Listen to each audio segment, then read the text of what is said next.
Hello மக்களே, சுட சுட செஞ்ச மசால் கடலை எப்படி இருக்குன்னு பார்க்கலாம். சுட சுட இருக்குது, ஆவி பறக்கிற சூடாக கல்லை இப்போ செஞ்சுருக்காங்க. வீட்டில் அம்மா செஞ்சுருக்காங்க. அதோட டீ வந்துருக்குது, கம கம சுட சுட. அதோட நம்ம சூடான டீ.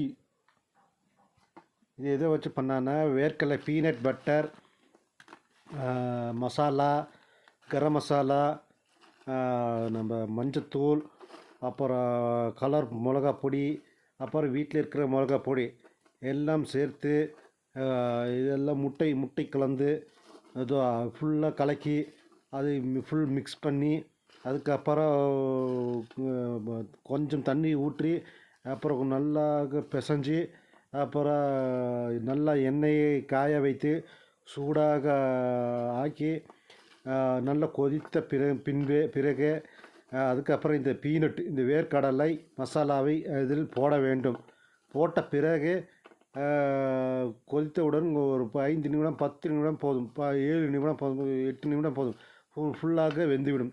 பிறகு அதனுடன் தனியாக பேப்பரில் எடுத்து வைத்து அதோட சூடான் டீ இருக்கிறது. அதோடன் மிக்சிங்காக அதோடன் சேர்ந்து பொட்டுக்கடலையும் இருக்கிறது. ஏற்கடலையும் பொட்டுக்கடலையும் மிக்ஸ் செய்து அதுக்கும் டீக்கும் கொஞ்சம் மிக்ஸ் செய்து மசாக்கடலையும் மிக்ஸ் செய்து நன்றாக இந்த மசாக்கடலையை எடுத்து அருந்தினால் மிகவும் அருமையாக இருக்கும். நீங்கள் இந்த மெத்தடை ட்ரை பண்ணி பாருங்கள். மிக மிக அருமையான சுவையான மசால் கடலை டீ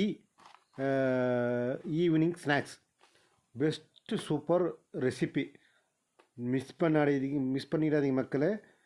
இந்த ரெசிபி வீட்டில் இருக்கும் குழந்தைகளுக்கும், ஸ்கூல் விட்டு வந்த குழந்தைகளுக்கும், அப்புறம் நீங்கள் வேலை விட்டு வந்த ஈவினிங் டைம் ஃப்ரீ இருக்க டைமுக்கும், வேலைக்கு முடிஞ்சு ஃப்ரீ இருக்க டைமுக்கு வந்த டைமில் இந்த மசாக்கடலை ரொம்ப அருமையாக இருக்கும். இந்த மசாக்கடலை பிடித்திருந்தால் இந்த சேனலை சப்ஸ்கிரைப் பண்ணுங்கள், லைக் பண்ணுங்கள், கமெண்ட் பண்ணுங்கள், மறக்காமல் எல்லாத்துக்கும் ஷேர் பண்ணுங்கள். மறக்காமல் இந்த மாதிரி வீடியோ ரெகுலராக வரும், மறக்காமல் வாட்ச் பண்ணுங்கள். திரும்பி வாட்ச் பண்ணுங்கள். திரும்பி இன்னொரு வீடியோவில் பார்க்கலாம் மக்களே. பாய்.